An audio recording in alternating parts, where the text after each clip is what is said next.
Harlow's mama, who is 3, and I co-founded the Kinslow TUBB4A Foundation with Sarah.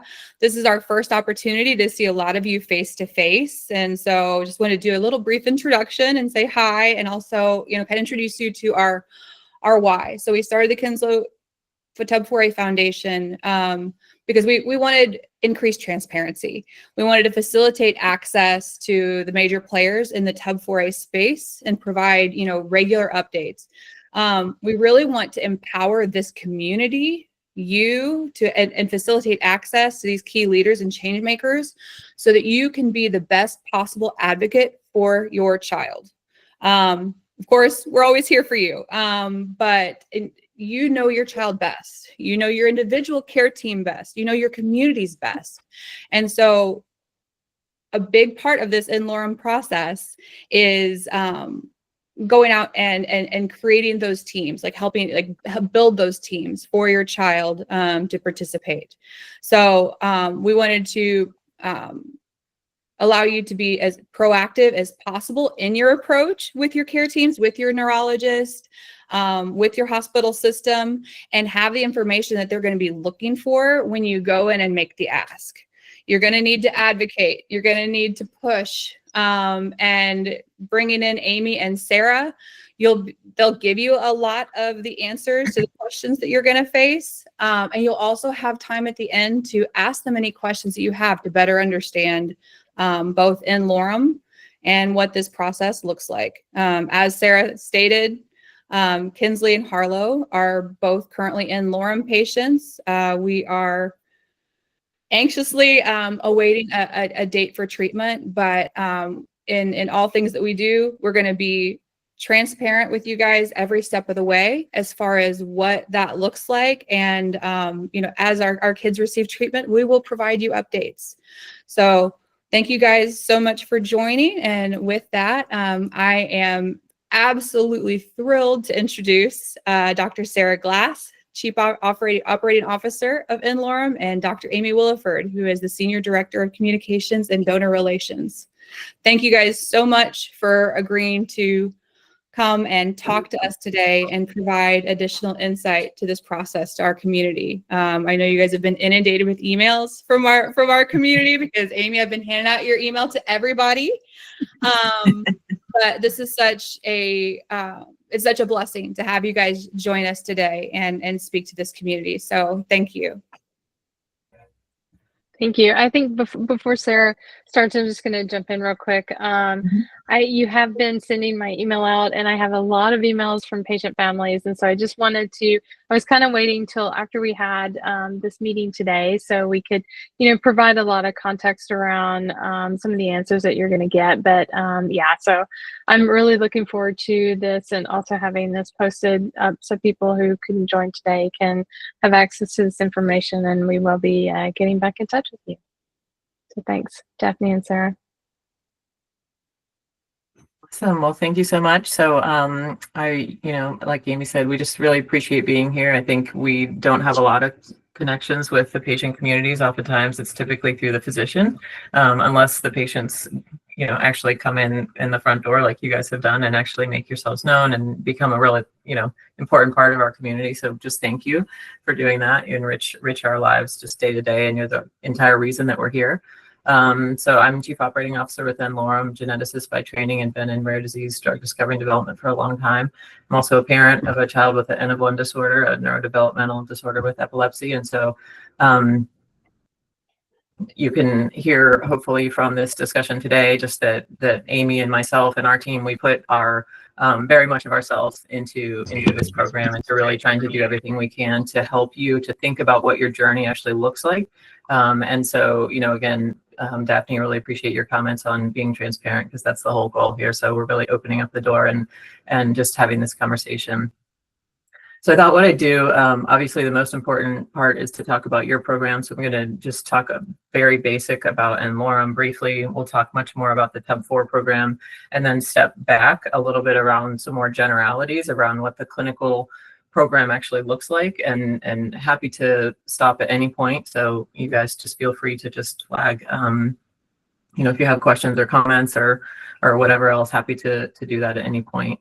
Can you see my screen okay? Is this fine, or do you want it in presentation mode? Is that preferable? Is that better? Yeah, I think that'd be easier to see. Okay. And there's a little raise Yeah, okay. hand button down at the bottom. If you guys do have any questions as you go along, you know, you can use the raise hand function. And just give me a shout because I see nothing but my own screen. So, okay, so just for those of you who aren't aware, n-Lorem's a nonprofit, and our goal really is to be able to provide an opportunity for treatment for patients who don't have an opportunity for individualized treatments that are actually targeting their child or their loved one's disease. We do this really by applying what we know about antisense technology. So our founder and CEO, Stan Krook, invented antisense technology in the 80s.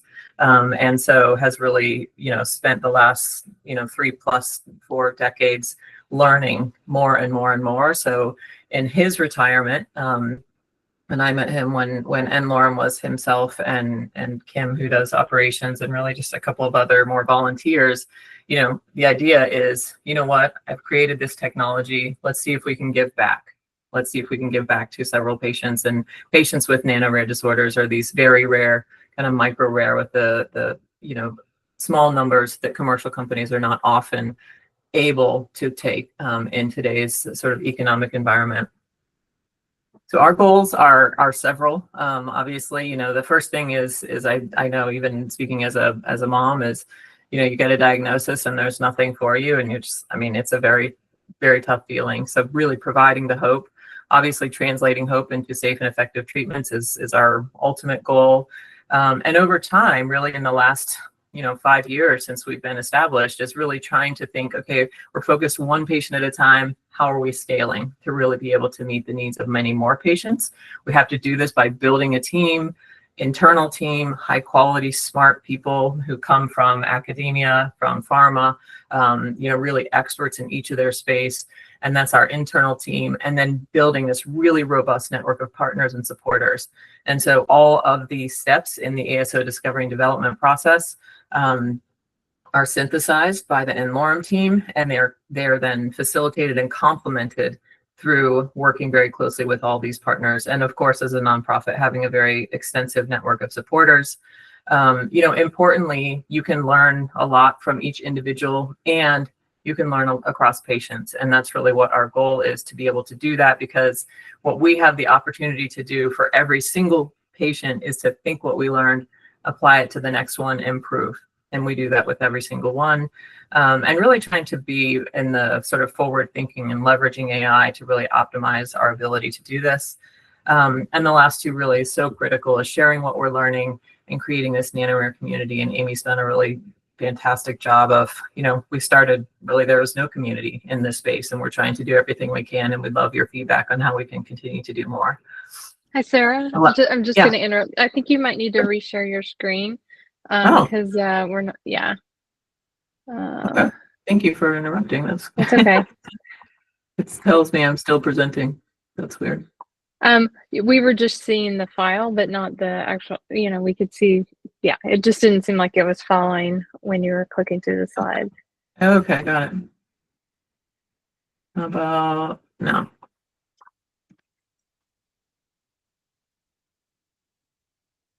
See it? It is, but it's still in it's not in presentation view for us.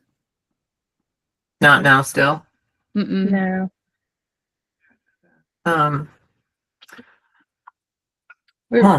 Maybe you could just, maybe we could just use the screen, what we were seeing before. Yeah. Not in slide mode, and you can just, we'll just see the slide master on the side, which is fine. Okay. Sorry about that. Could I also just ask one question, please? Sure. Of course. I just wanted to point out that not everybody is a native speaker. So it would be really nice if you can take it slowly and clearly with your speech. Right. Because we're an international community. Okay, thank you. Thanks. Okay. Do you see anything? Yeah, just maybe click onto slide 3. Yeah. We'll just go through it this way. Okay.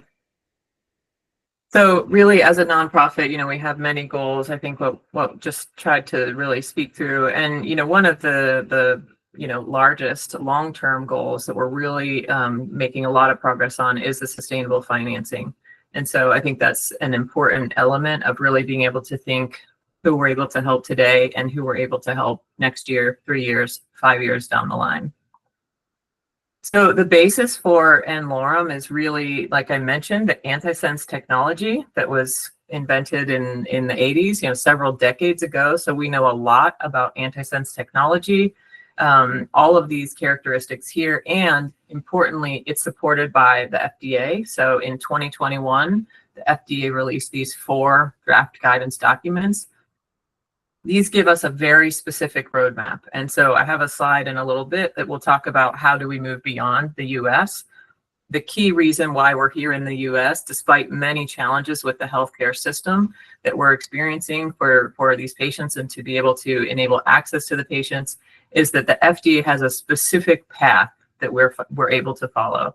This ensures the drugs that we're making, that we're really following a very rigorous and high quality process to ensure safety and efficacy and potential efficacy, and that the FDA has their opportunity to also evaluate that data. And so ultimately, this is a really successful approach to be able to help as many patients as possible. We're also able to leverage the guidance documents, and we've recently submitted our 22nd IND, so that really enables us to introduce several efficiencies across the board with every new patient that we're trying to help.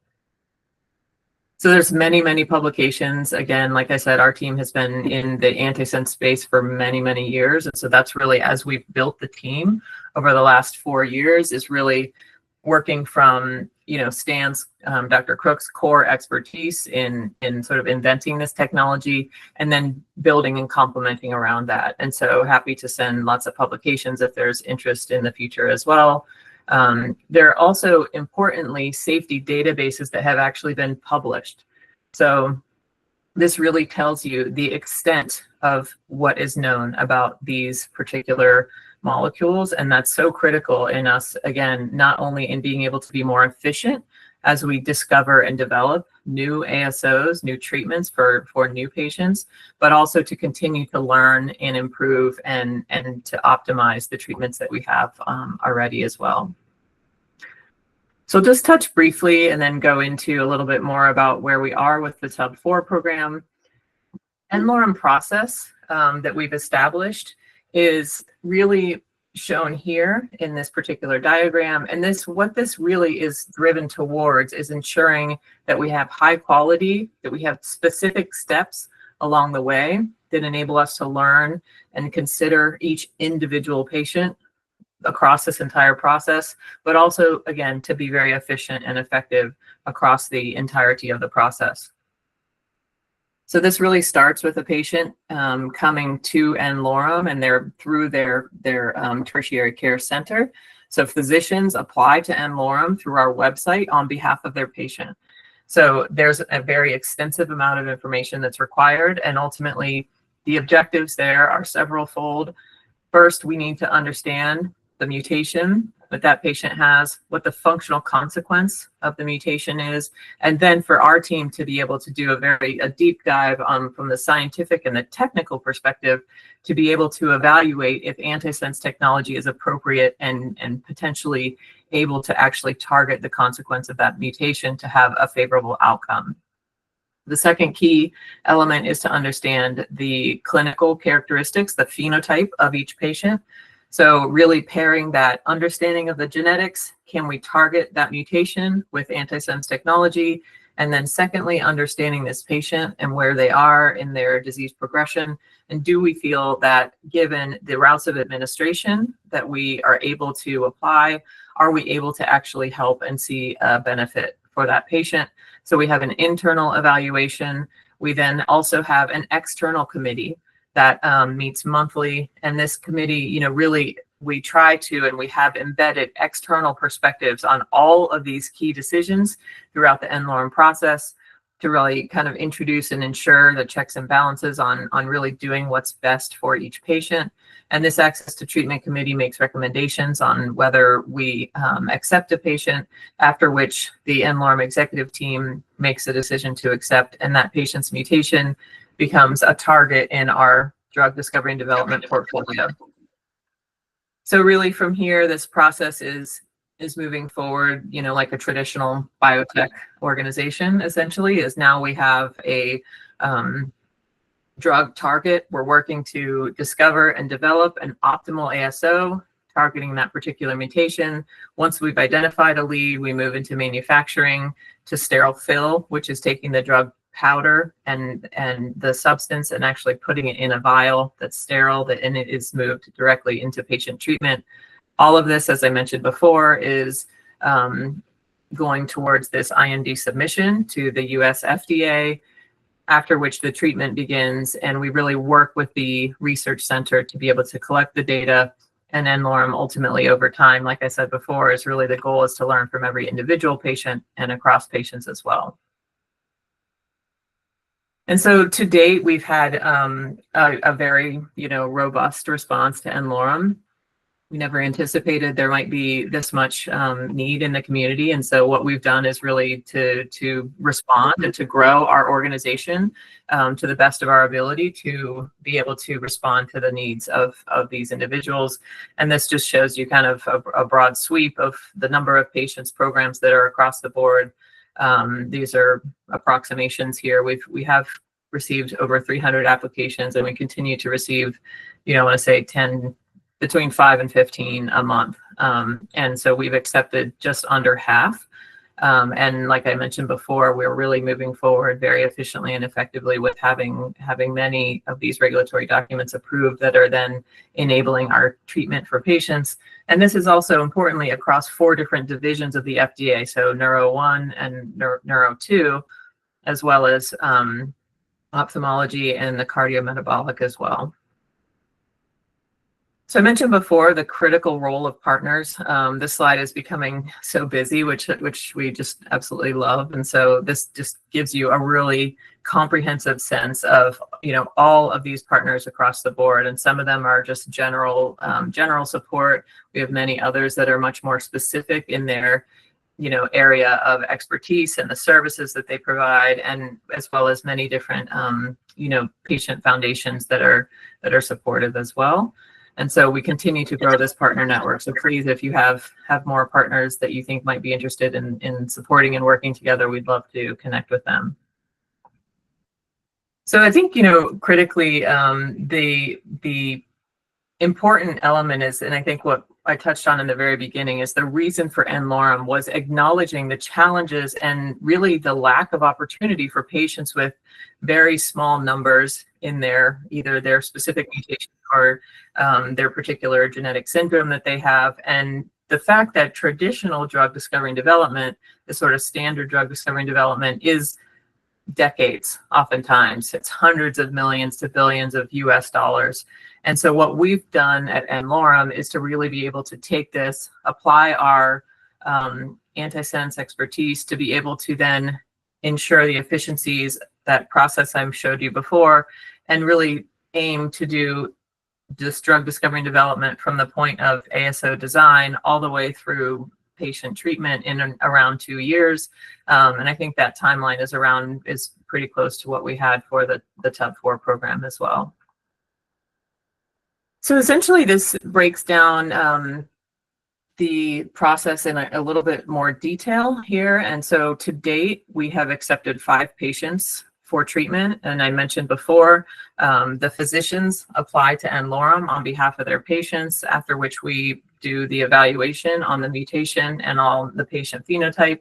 Because we have an ASO now for TUBB4, and that this is a non-allele selective ASO, which means it is not specific to one mutation. It is able to target and to actually help patients that have mutations across TUBB4A. That enables us to actually be much more efficient for subsequent patients. So in January of this year, we did have the IND approved for the first patient, the first dose. Ultimately after having that IND approved, we still have to go through the institution review and working through all of those kinks. So we did have the first dose on the first patient in September. The IND for the second patient has been approved, and that dosing is pending agreement with the institution, and the protocol for the next 3 patients is ongoing. And so our commitment, the n-Lorem commitment as part of our nonprofit model, is to manufacture and ensure access and supply of the drug for every patient for life, as long as the physician deems this to be a favorable benefit risk ratio. And so ultimately we're in a very good place with this program. We have the drug, we have sufficient drug manufactured. We'll probably manufacture another batch towards the mid to end of next year. But really we have this very robust process enabled even from monitoring the drug supply, and to be able to ship it. We work with commercial partners to be able to have sort of the drug supply logistics even worked out. So we've established a very robust system to ensure that for future patients, we're also able to know exactly how much is left and how much, when we need to manufacture a new batch as well. So I just wanted to comment for a moment, the regulatory submission process for submitting this ASO. So this is, with each one of these regulatory documents that we submit, there is significant engagement with the FDA, as was with this particular program as well. The questions from the FDA, they're actually very minimal questions these days about the drugs themselves, which is great news, and that gives us a lot of confidence in our process. And we have not had any safety events at all across all of our ASOs. We have a very pristine safety profile, and I think all of this is really giving us a lot of confidence in the process that we're working through with the FDA for each new ASO. The question was really around understanding the patient population and the prevalence. And this is specifically in the US because that's the jurisdiction. And really the n-Lorem response in working with that treating physician was really that he, as an expert in this space, is able to focus on understanding the variability across the patient population with a focus on the US. So really trying to help the FDA understand this is a patient population that is in need. And without leveraging this path, and even through leveraging this path, we have, several handfuls of patients, what is not going to translate at this moment in time without even some sort of proof of concept clinical data to a commercial opportunity. And so this enabled us to be successful with the FDA and ultimately be able to move through. And then the second IND was approved without pretty much any questions at all. So I mentioned before, now that we have this non-allele selective ASO, which means, again, this ASO can be used to treat other patients. We go back to our process that I mentioned in the beginning, where the patients are still coming into n-Lorem through the application submitted by their physician. This time we're taking a much closer look, just primarily at the clinical phenotype, and then we're able to kind of skip all of these steps and really accelerate to that, submitting that IND and focusing a lot more on identifying physicians and sites and making sure that we have that institution set up and ready to go. And I think that's what you heard from Daphne and Sarah, that we're definitely working through for them and for other patients as well. So I'll move on. That was kind of most of what we wanted to discuss as far as the TUBB4 program, but just wanted to pause if there were any questions or comments at this point.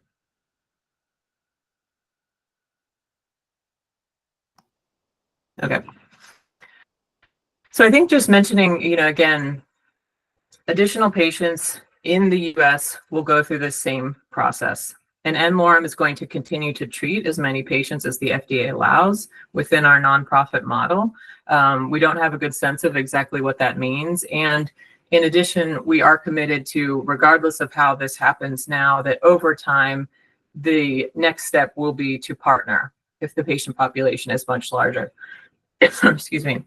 Importantly, what we really will always do is to maintain consistency in the treatment protocol. So even though each patient IND is unique and the treatment protocol is unique and specific to that patient, especially may vary in the course of how old they are, where they are in their disease trajectory, we need to ensure that we're still able to learn across all patients being treated with the same ASO. And this will then be, again, critical to this next bullet about referring to if we're able to partner with someone to be able to provide access to a much broader population in the future as well.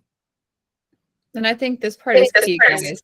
Our patient population really has to show that we want this to be available to everybody. You know, we know of about 200 people right now, right? There's an initial 40 that we've identified in China. There's another 8 that are in Japan. You know, our interest, right? Like it's not n-Lorem, right? But as they partner, we need to be engaged. And so that's what we're going to try to work on here on the Kenslo side, is making sure that we're engaged, we're advocating, because to make sure that, you know, in the end, if this is successful, that we're able to bring this to the entire population. So be on the lookout for updates, but we have to stay engaged, and we have to advocate for this population, like as a whole. Dear Daphne, I don't know if I can launch a question. I can, right? Sure, of course. Yes. Okay. I know that you are totally focused normally in the US. So are you talking about how to make this engagement in other regions? For example, in our foundation that we are focusing in Spain right now, how could be this movement, or how we can try to help to this engagement in Europe or in Spain or whatever? How we can help there? Yeah, so thank you for that that question, because you literally went exactly where we're going to go next. So the first point, again, to reiterate, is that right now we're in the US, given there's an existing FDA regulatory path. So there are several different elements that we need to think about. So in Spain, the question is, what is the regulatory path? That's one of the first questions. So in order to figure that out, we ultimately need to have a committed institution and an investigator. So I think a specific answer to your question is if there's an individual who can be treated, your family member or loved one, we can work with their physician and have that conversation. The opportunity is that most countries that we're starting to learn will look at towards what the FDA has done, and we have an approved research IND that will then really create this nice almost package, if you will, to be able to go in Spain to the regulators to say, here's what we're trying to do, work with that physician, and to then ultimately, you know, navigate some of the other elements around funding. That's another critical piece. Again, I mentioned the drug supply earlier, as well as requirement for actually shipping drug into another country.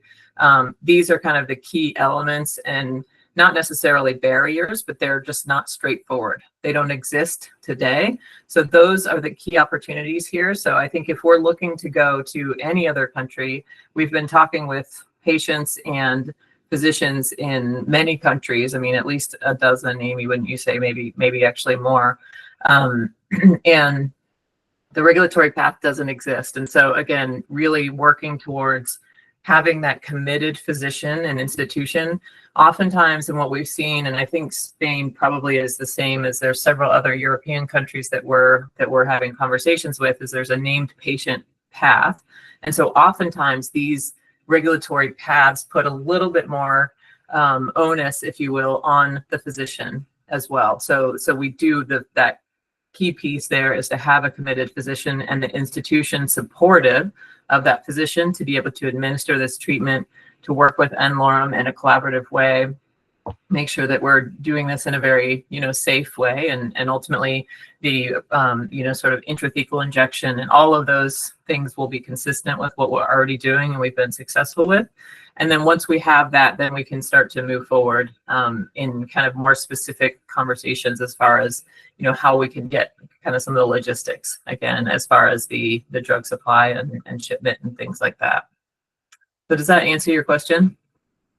Yes, yes, really, Sarah. Thank you very much. Okay, maybe we can help you any support in order to have a clear list of which should be the supporters in Spain. Okay, if we should focus in the government officials, or if we have to try to look for any private initiative or whatever. I think that you have more experience on that. Okay, so maybe out of this meeting, maybe we can try to give this like something, any parameters or any list of please try to work on this, on this, on this, and then we try from Spain. We are going to try.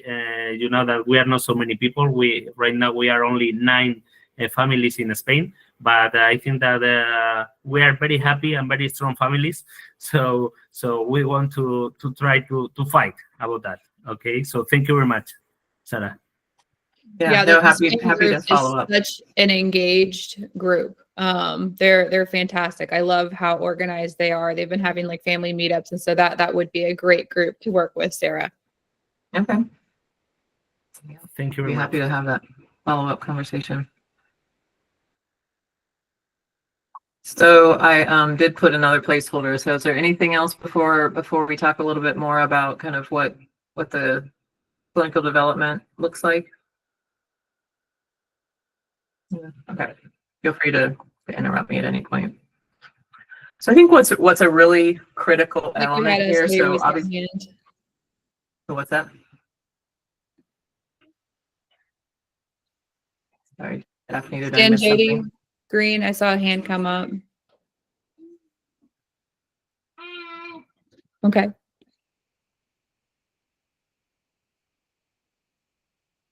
Okay. Never mind. Let's go. Okay. Sorry about that. Oh, it's okay.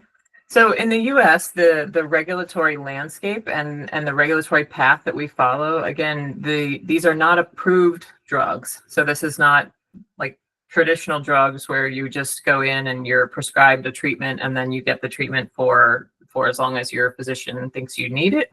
These are an open-ended regulatory document. And what that requires is that the physician will need to continue to make the treatment decision. And so what that means for us and for you all as the families is that we need to be able to ensure that we know if a patient is benefiting from their ASO, that the benefit risk ratio is favorable, more benefit than risk. I think we feel confident, and already with this particular ASO, we haven't had any safety issues. And like I mentioned before, we haven't had any across all the ASOs. So from the safety perspective, we feel that the risk is very, very low. The question is really moving forward, how are we ensuring that we're evaluating each patient appropriately and optimally to be able to provide the physician with those tools to say, yes, this benefit risk is favorable. And so really what we do here is to leverage this, what we call modified crossover design, if you will. But at a fundamental level, what that means is I am my own comparator. So we are collecting data on each patient pre-treatment, and then you start treatment, and then you collect the same data. So in a very straightforward way, you are comparing within the same individual what's happening on their particular outcome assessments, what's happening before treatment, and then when they're on treatment. Even when we have the second patient and the third, fourth, fifth, again, the third and fourth and fifth, each patient is not going to be compared to the other patient through this N of 1 model to say, how is my improvement in this particular clinical outcome assessment comparing to this patient? That's the opportunity. And I think it's a really critical point to stress, is because we know that each one of your kiddos and your loved ones and all of the patients we see at n-Lorem, whether they have mutations in the same gene, even patients that have the same exact mutation in the same exact gene, have very different clinical manifestations. And therefore, this means that the best way to determine if a treatment is having that favorable benefit risk ratio is to compare, again, before and on treatment. And so what that really allows us to do is to make and support these treatment decisions. And so what we've done is we've established, I mentioned at the beginning, what's so important is that our team is critical in bringing in each of these functions and these areas of expertise, but to establish external perspectives and external committees and opportunities. For those of you who were at the colloquium or had a chance to listen in, many of the physicians who were there are part of several of these different committees. So the STAR committee, again, a committee that meets monthly, and the physician, so the treating physician, comes to the STAR committee to tell this small committee of experts and physicians, I'm going to talk about my patient. Here's what the treatment goals are for that patient. It's what matters to the physician. It's mostly what matters to the family, especially for the pediatric patients. What are the treatment goals? And then how are we going to evaluate progress towards those treatment goals? So what are the measures? What are the endpoints that we're actually going to be evaluating? And then out of that meeting is really where then we're able to draft and establish that protocol, and the protocol goes into the regulatory document. So the importance here as well is this, we have this STAR meeting oftentimes earlier in the process. It depends, each patient is unique, depending on if they come into the program and we don't have any treatment, any drug available. It could be several years before they're treated. We'll collect data for a long time. We have other patients who come in and have been seeing physicians for a long time, and so we can leverage data that's already been collected. And ultimately, our goal is to collect as much baseline data as possible to enable, again, that comparison and to make that treatment decision. And then throughout the clinical treatment itself, we established a data safety monitoring board. So DSMB is oftentimes required by institutions.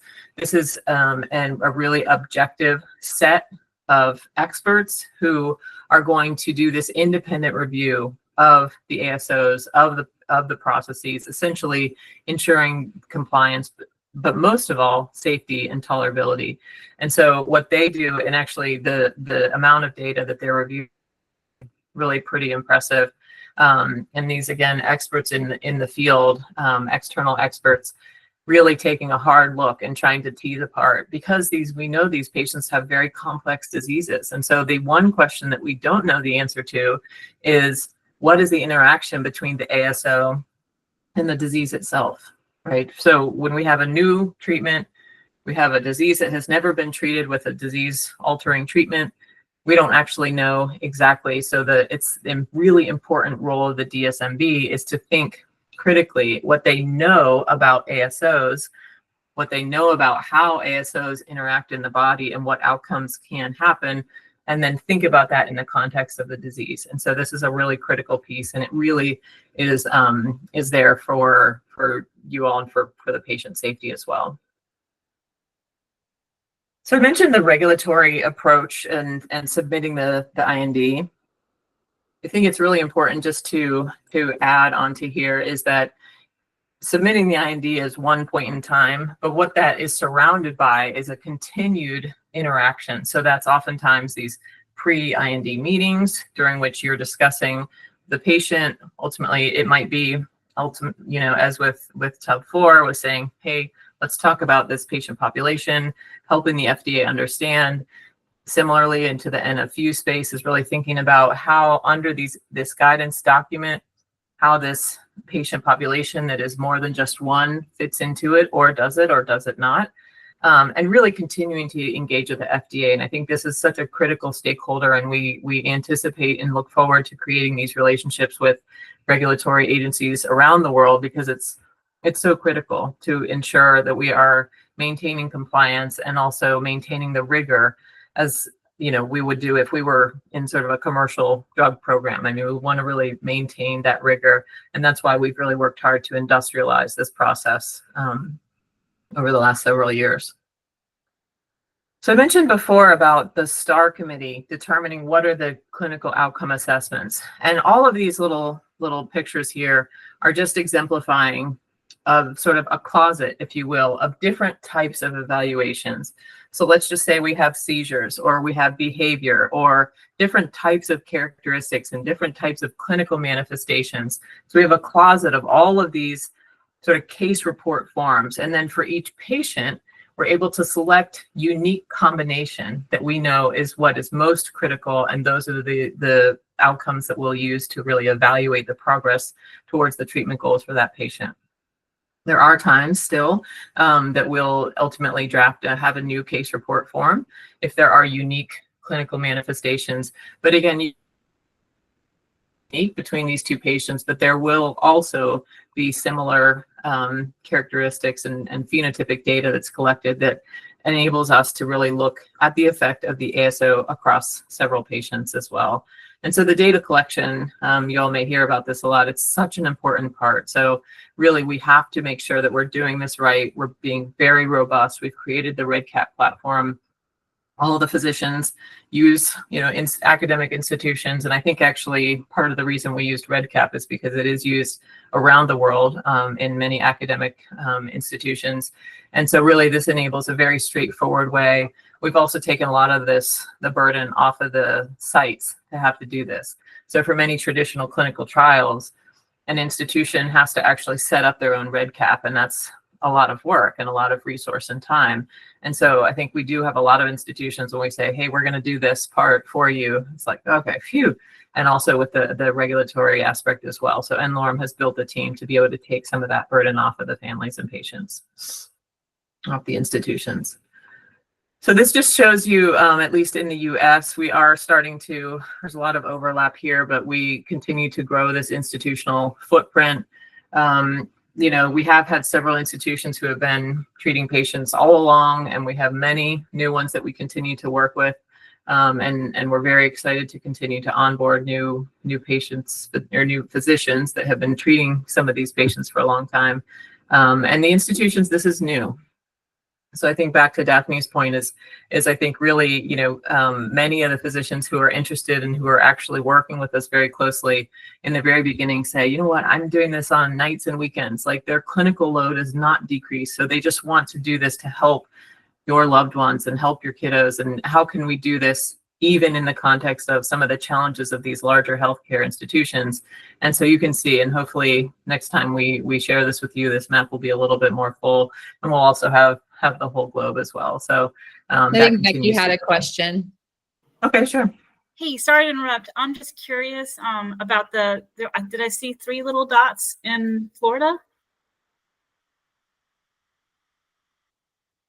Yeah. Can you tell me, do you know what cities, what institutions or cities are participating?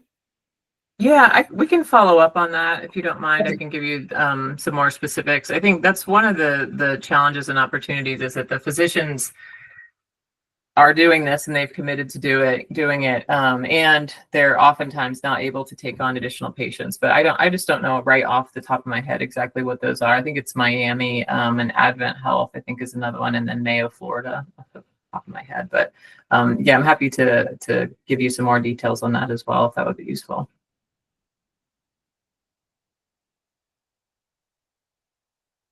Thank you. I was just going to jump in here. Also, just to note, it's really, we would love to have like a collection of physicians that we could connect patient families with the physician, and ideally it'd be somewhere near where you lived, and then that physician could serve as your conduit into n-Lorem. Unfortunately, that's where we want to be, but that's not where we are right now. And so the physicians we have that are working with us now are a lot of them have asked for us to not do that, just because they don't have the bandwidth to really accept a whole lot of patients. And so when you reach out to us, I'm probably going to say, like, I'm really sorry I can't connect you with a physician today. So really that's where Daphne was coming from at the beginning. It's like there's a lot of legwork that's going to have to be done from the patient side to really kind of find those physicians, because at this point we're really not able to connect those dots for you. I mean, we hope, like, in an ideal world we have like an abundance of institutions that are committed and an abundance of physicians, and we can just connect people, and it's certainly where we want to go, but we are just not there yet. And believe me, I stared across the table at Amy asking that exact question when I met her at Global Check. I was like, so who can you hook me up with? And she's like, so the way that we found our physician was actually by attending the patient colloquium, and it's once a year. It's has been in October. I don't know if you have dates yet for 2025. we just had it. I know. But there's also the recordings for the patient colloquium that just happened in Boston are on the n-Lorem YouTube channel. All the physicians that talked there, their names, their information, their institutions are there. Even if they can't help you, they might be able to link you up with somebody who they might be able to give you a lead. But it really is. There's a lot of legwork, guys. Like we got a lot of no's we were located in Illinois at the time, and from Chicago to St. Louis to Nashville, Tennessee to Vanderbilt, everywhere, right? We got no. So we ended up moving to California for n-Lorem. That's not the case for everybody. Some people find a doctor in their backyard that is able to support, luckily. But it's not always an easy ask to get them to take on. But the more you can approach them with this information that they're sharing, on the screen and what the process looks like, the better results you'll be able to have. So that's why we wanted to set this up and facilitate this. And I would just add to that, like, we're always willing to talk to physicians at institutions that we have not met with before, to give them information about n-Lorem, and because we really want to increase that institutional network. And so we're always willing to talk to people. Yeah, thank you. And I think Amy raised a lot of really good points there. And I mean, we are making progress also. So I think we, don't want you guys to get the sense that like, oh, well, what's the point of making a treatment if there aren't physicians and who can actually do this. There's a lot of progress. And even when one of the biggest barriers is funding. So funding translates into time, into resource, into clinical coordinator and your anesthesiologist, all of those things.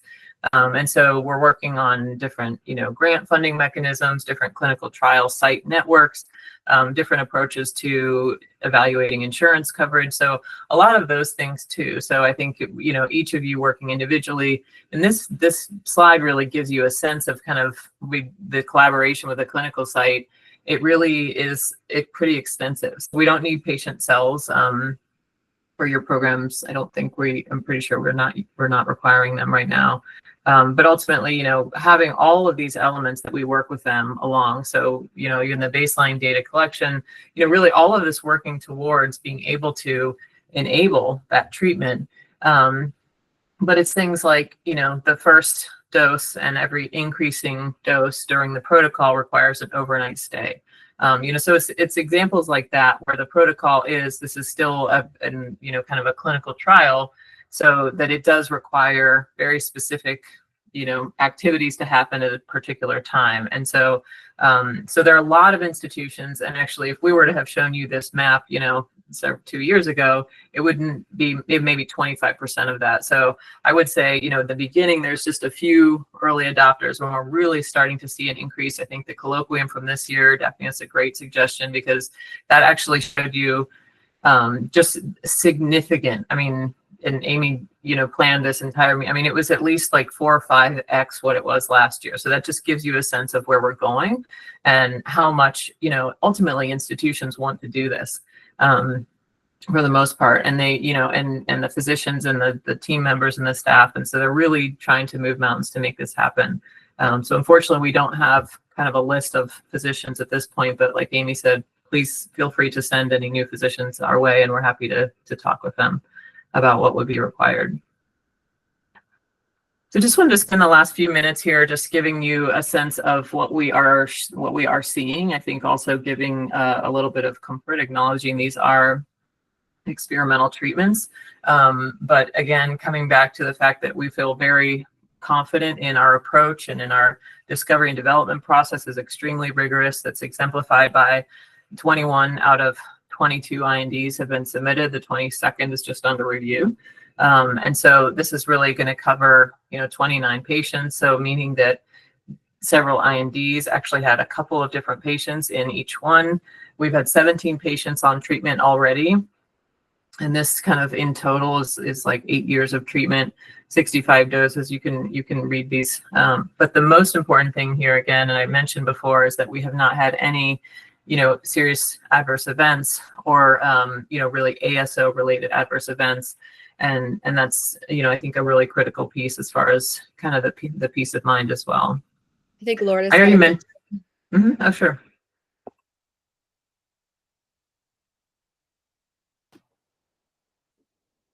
Lourdes, you raised your hand. Did you have a question?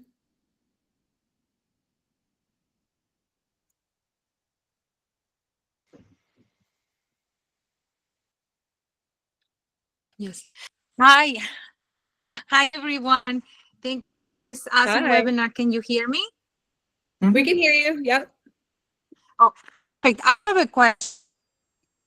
Started the n-Lorem application process a couple months ago with CHOC in California.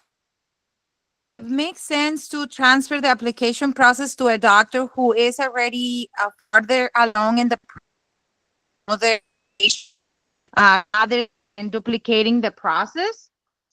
How fair is this for everyone? You cut out a bit So, there. So I yeah. heard you started the application process here in California. I know we've talked previously. So is it your doctor up in Orange County? Yes. Yes. And you're asking and, about transferring it to an institution that is already involved in the process? Yes. Yes. Okay. How fair it is for everyone, the families, the patients, the doctors, duplicating the process with two families, I mean, obviously at different times, but to the same facility, treating two different patients. Yeah, I mean, there's of course it's like any process. There are efficiencies in working with someone who's done anything before. Absolutely, will say that an institution the very first time they're working through this tends to take longer. That said, there are some institutions that we can work through the process with very efficiently as well. So.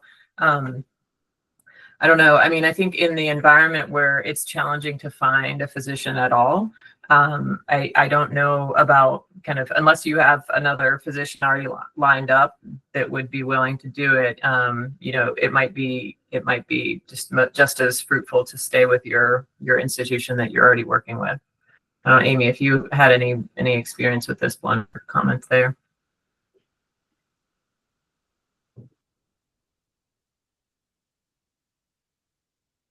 No, I don't have anything else to add. I think, yeah, if you've already had an application submitted, is that where you are, Lourdes? We talked to the doctor. The doctor explained that the process is very lengthy, but we don't know exactly. I mean, are we talking about a year? We often every few weeks we contact the doctor and see if they have any new information, if we can help. But according, it's a very lengthy process. They are working on it, but we are wondering, where there is another institution, another doctor already has the patient, they have been approved, and how fair would this to go to the same doctor to ask, okay, can you take our case too? I think, it's we're blinded to patient identity. And so, it could be that your physician has or has not submitted a formal application. We can kind of take this probably offline and see if we can figure out where that program is, if you don't mind. Not at all. Thank you so much for. I want Sarah to be able to finish her presentation, but I wanted to jump on and say, don't mark out your institution if they haven't worked with n-Lorem before.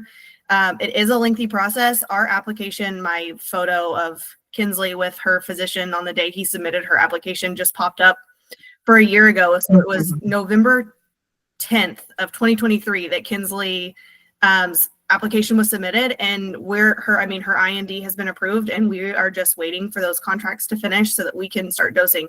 So just because your institution hasn't worked with n-Lorem before, it doesn't mean that it's not going to work, or it takes time, but it's worth the wait.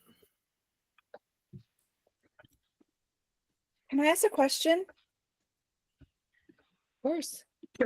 Okay, so what I'm hearing about, like, the physicians, a lot of questions about the physicians, and I understand you guys don't want new, or your selected physicians can't take on new clients or new patients. What is required of the physician is, I mean, I haven't submitted an application or anything like that, and I want to go to our current physician and ask him to be involved. Is it just they have to, is the application put on them to do, or is it onto the parents to do, or is it a combo? What is that? What is being asked of the physician? Yeah, so they need to submit the full application. They need to be, willing to work with n-Lorem as far as those baseline evaluations, to make sure that they're treating, your child. And coming in regularly and seeing them regularly, both before treatment. And then the biggest thing is being willing to administer the treatment itself. And so that's where the institution piece comes in. So the institution then has to be willing to support that from, like, a funding perspective and from a resource perspective. And then, typically the physicians, it just varies by physician and by level, honestly, as far as how much or how little work and how big of a team they have and those sort of things. But we actually have a very specific slide deck that we do these sort of introductory calls with physicians. So if you'd want to reach out, we'd be happy to even give you that deck, or if you have your physician reach out to us and we could just share that with them. Yeah. That would be the biggest thing. But ultimately, just on your first comment is, these physicians, like, we haven't actually selected any of them. they come to us with their patient in hand and say, hey, I want to do this, and I really want to treat this patient. I think for your community, it's a unique situation that we already have an ASO. So I think from the timeline perspective, things can go very quickly, like Sarah just mentioned. So then it's really just about clearing the hurdles in the institution, getting the institution support, and then enabling that physician, like you said before, to actually get all of the resources they need to have in front of them to be able to then administer the drug itself and then perform all those clinical outcome assessments to be able to determine that treatment benefit. Okay. That's where it might be good for us as families to identify people in our local communities that may in fact be going to the same hospitals, or, and kind of partnering up and asking for support. And I did drop a link in the chat too. It's from the n-Lorem website, and it's directed, more at physicians about what this process looks like and what the process will look like for them. So you can take a look at that, and then also provide that link to your physician so that they understand what they're taking on and what the process looks like. Okay, thank you. And I would just add, if you get, your physician's like, well, I really don't understand, I want to talk to someone at n-Lorem, please send them our way. We'd be happy to have a conversation with them.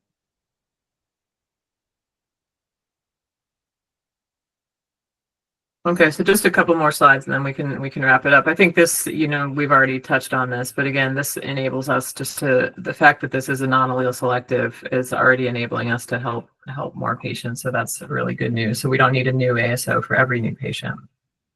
So the FDA interactions continue to be really positive. This is not only, exceptional for each individual patient, but it's also, I mentioned in the beginning, these guidance documents are draft guidance. And this is brand new. So each of you, even having this conversation with us, you're chartering on new territory. And so what this has really enabled us to comfortably and confidently say is that these individualized ASO guidance documents are appropriate. Like, we have a very robust ability to understand the safety and the potency of these ASOs, and we're seeing a lot of benefit.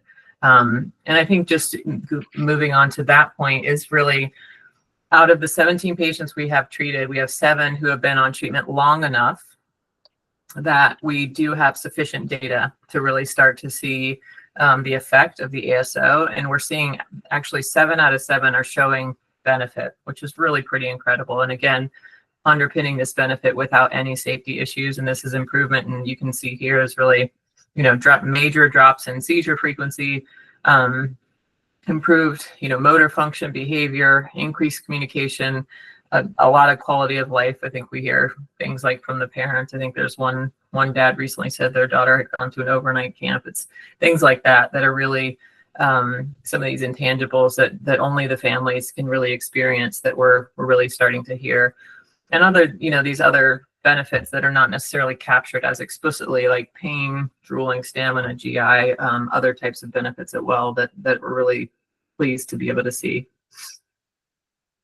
And I think just more as an FYI, across the board, not only in CNS, and in CNS, we're really seeing benefit at these very, very low doses.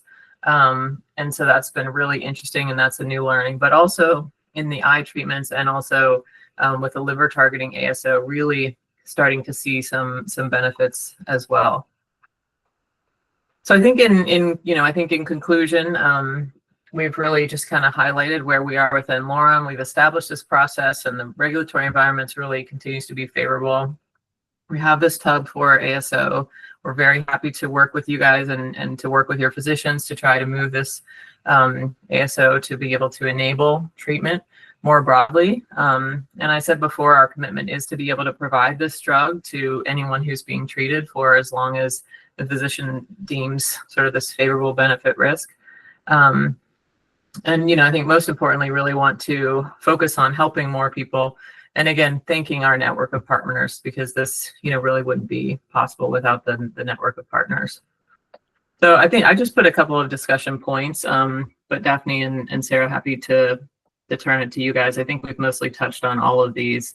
But again, just as far as, ultimately, we will continue to submit INDs as long as the patients come to us through their physicians, and as our nonprofit model enables and the FDA allows, eventually partner with a commercial company to most likely enable that broader access. If you have any companies you think we might want to speak to, we're happy to do that.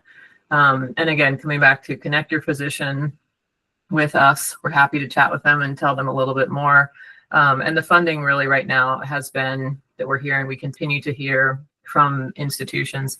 Initially, the one of the key barriers was risk. They were concerned about the unknown and the uncertainty, and that concern has pretty much gone away. We don't hear about that, which is great, because I think we've established that track record of safety. Now the question becomes, logistics, funding. Really, do they have enough coverage to be able to have the people and the time and the resource to be able to enable this and do it right? So I think with that, I will turn it back to you guys, and happy to answer a few more questions.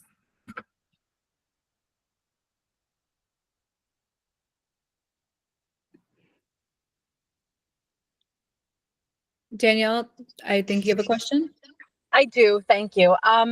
My child's physician actually just had a call with n-Lorem this past week, and they said that they were just waiting for permissions to view the protocols. Is that anything that I need to do on my end to help that along, or is that just we're waiting for that to happen?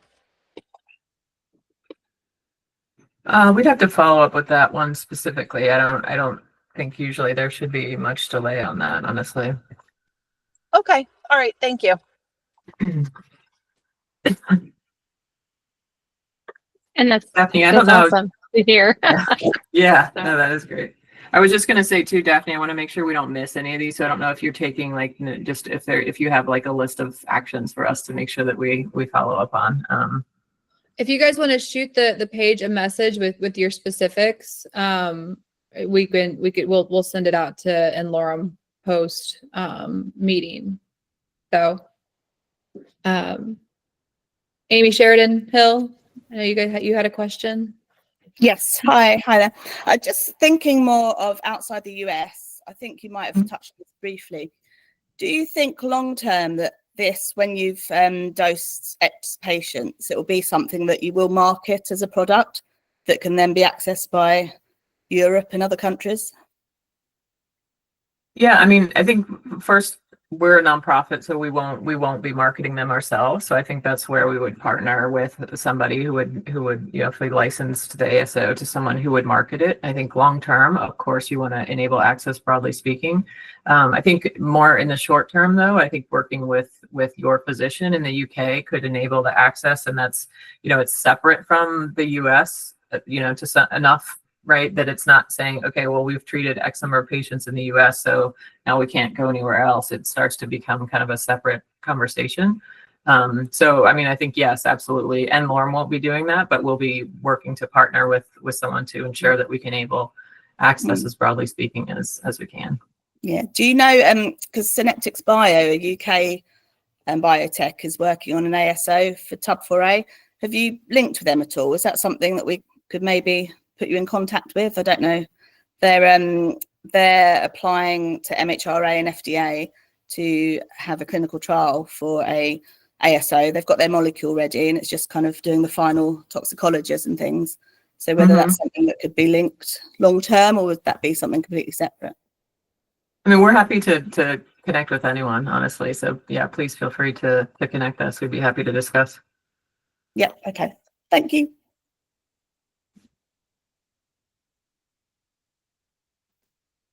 All right, next question up. Fatima. Oh, hi, nice to meet you guys. I'm really new into this community. Actually, it's my first meeting, got invited through another mom. We are in Minnesota. There's 3 kiddos here with the diagnosis here. My question is, it might be a dumb question, but how do the doctors or the physicians select, how n-Lorem selects the people? Because it's really noticeable how different people is based on the variant. Are you guys focusing on every single variant? Because I'm just learning all about this. My son is 13. He just got diagnosed in 2021. And then it's been a process for myself to digest it. And now that I'm seeing that there's more people out there, it's really relieving. I would say that somebody's going through the same things that we are going through. But my question for the physicians is are you guys selecting people based on what? What are those 6 people? Are you guys choosing every single person as different variant, or what are the things that you guys are looking for to be selected, I guess? Yeah, so this because this ASO isn't specific to mutation, it doesn't select by mutation, I think is the first thing. So obviously the physicians are going to put forward a patient that they think can benefit. So I think that's the biggest question ultimately is, I think if we look at the sort of guidance under which this ASO has been approved is for severely debilitating and life-threatening disorders. I think TUBB4A, I think there's enough natural history known, so that's why the stage of the disease isn't necessarily as critical. They're not saying, okay, well, we have to wait till somebody is very, very severe in order to treat them. We haven't seen this in that case. And so I think because when you do know the natural history, the goal would be to be able to help individuals earlier. Can't really speak on behalf of what the physician selects, though, to be honest. Again, I think there are different types of individuals, different types of patients that are really coming to n-Lorem. And so I think if your physician thinks that you could benefit, it's really, that's the key thing. Again, it's back to the committed physician institution. It's the understanding the genotype, which in this case is not as critical if you have that definitive diagnosis. And then it's evaluating whether you think that your child could benefit. And if the physician sees that this child could benefit, and then typically that's when they'll submit an application to n-Lorem. Okay, got it. Thank you so much. Hey, can I go next? I forgot my question. Ages of the patients that have participated. Can you give us an idea of the ages that have that are being studied that are outside of TUBB4A or just with TUBB4A? With TUBB4A. There's only one patient that's been dosed at this time, and I believe he's 5. Sarah, correct me if I'm wrong. I think he's 5. I think he's 5. I believe he's 5. And he's received 2 doses up to this point, with no, according to his mom, like no side effects or no toxicity. They're pending their, I think their third injection soon. So, but as far as patients that are accepted, you know, it ranges from almost 20 down to 3. So our daughters are 3, and they're the youngest. Thanks. I'm going to jump in quick because I think I'm kind of, Fatima, I think, had a similar question.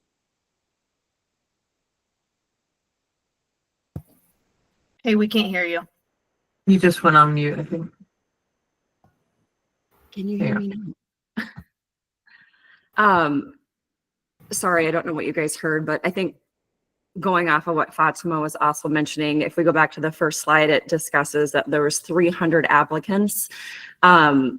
Obviously, not all of them have been accepted. So what are some of the generalized reasonings why a patient wouldn't be accepted? So obviously at that point, if the application is submitted, the physician is thinking that it is acceptable. So do we have any idea of what some of that disconnect is on those patients that aren't being accepted?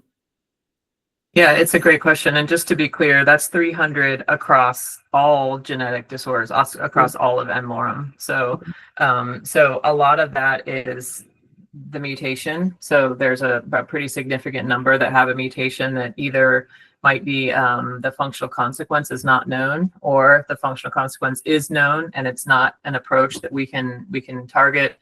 We have patients who might be declined because their disorders are targeting the muscle and we can't get to the muscle. We have other patients from a clinical perspective, there isn't necessarily an ability to help a particular patient. I think that's a super tiny fraction, Amy, if you recall too. So, I mean, the biggest part here is really when it's the mutation. And that's the nice thing here is that we have kind of taken care of that particular question because we're not, because this ASO does target all the mutations. So trying to think, Amy, if what else is on that. Yeah, I was actually just going to pull up the slide. Okay. Yeah, I was going to say, we do have all of that data very, very precisely laid out, but I mean, it's a great question. Board that evaluates the applications. You guys don't have a hand in it, right? So it's an outside board or a separate board that reviews the applications too. Well, we're blind. I mean, we're blinded to everyone. Yeah. We don't, there's an internal, our team actually does an internal scientific evaluation first. So they do internally, just, it's almost like a deep dive of research of, you know, a few days full-time focused on that patient's mutation, the clinical, the phenotype. And really a lot of it is engaged going back and forth with the physician to understand more about the patient. And then they put together a presentation that's discussed internally and then is presented to this external committee. Like you said, which is then, you know, where the recommendation is made. Hey, Amy, you should be able to share your screen now. Oh, okay.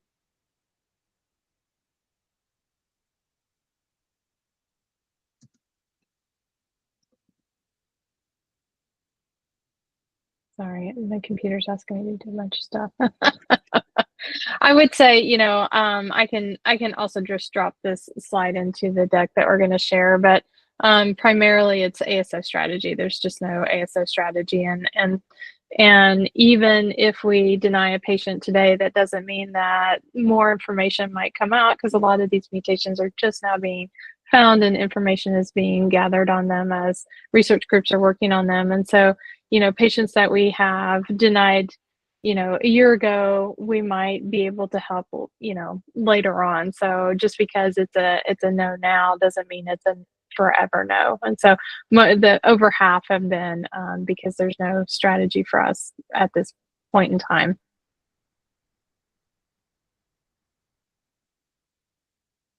Yeah, I don't know. I have a Mac, so it doesn't really like platform here. It's not a very exciting slide, so you guys aren't missing much. But yeah, this is primarily we also have denied because it's been out of the country, and also prevalence is too high. And so, you might be wondering about TUBB4A. And so, because this is something that we initially thought was nano-rare, but is one of those where it's clearly a larger patient population, as Sarah mentioned in her presentation.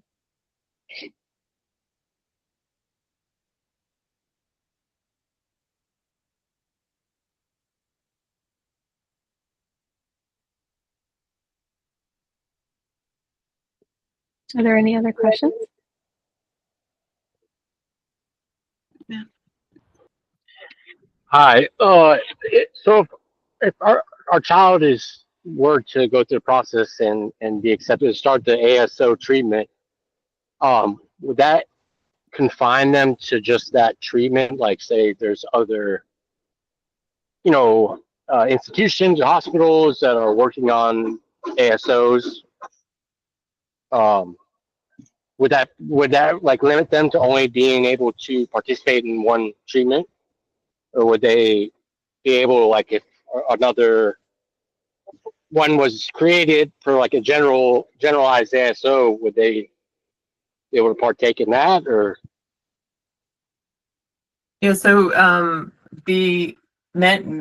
patients stay on their, treatment regimen. So whatever treatment regimen your child is on now, they would stay on it. As far as additional experimental treatments, so let's just say there's another ASO or gene therapy or something coming in from a clinical trial. You're right. You would not have an experimental ASO from n-Lorem and at the same time as, say, maybe like the clinical trial for a gene therapy or something like that. So, and that's really from a risk perspective. If they haven't been studied, and I mean, if you want to do different combinations of treatments and things like that within experimental treatments, like that would be an entire different development path. Also, I'm not sure. I mean, we haven't done. You wouldn't put two ASOs targeting the same thing in the same patient, just in general, across the board. That would be very unsafe. And so I think we would work closely with your physician and try to understand. And if, it could be that you started an ASO now and maybe you wanted to go off it for a gene therapy or a different treatment, but it's a great question, and 100% you wouldn't go on several experimental treatments at the same time.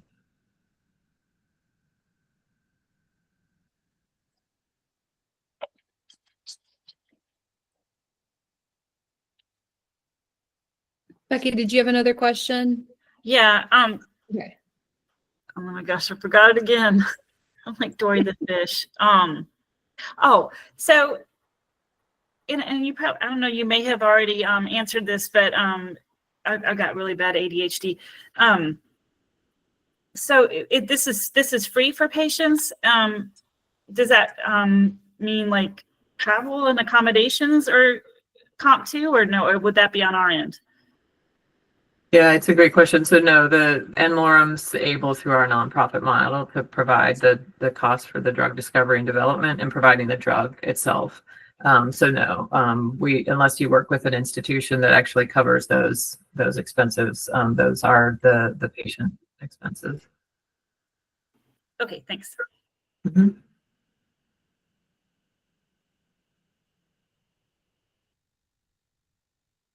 Matt, did you have another question? Okay. no, sorry, I That's right. didn't know you could take that. Any other questions for the n-Lorem crew? Amy? Yeah, hi, sorry, just another quick one. Do you think under the N of 1, will there be a ceiling number of patients, or do you think it can just keep going until people stop applying, or do you think they'll stop at 10, 20, or? Yeah, we don't know the exact answer to that. One could imagine there could be a ceiling. Honestly, we have one example from an ASO that targeted a gene called FUS for patients who have ALS. This is an example. It was under a physician named Neil Schneider, who initially was individual patient expanded access programs, and I think it was over a dozen or so until the FDA required this to then move in parallel into a a more commercial clinical trial program. And at that point in time, understand that those patients were able to continue to be treated. And then really that's the point at which, that ASO went into a commercial trial. And then now there's a clinical trial. And then the goal obviously there is to then have an approved drug that has much more straightforward access, globally. Yeah, great. Thank you very much. Mm-hmm. Sorry, I got one more. Would you recommend maybe trying to go through like a research institution like University of Florida or like Mayo over the others? Yeah, again, we don't really necessarily have specific institutions other than to say that the majority of institutions, we are not working with any, or we're working with one, I think, private hospital for the most part, because this does require a pretty extensive support infrastructure. It has been these sort of larger tertiary care institutions. So I think probably either of what you mentioned might be suitable to be able to do that. Thank you.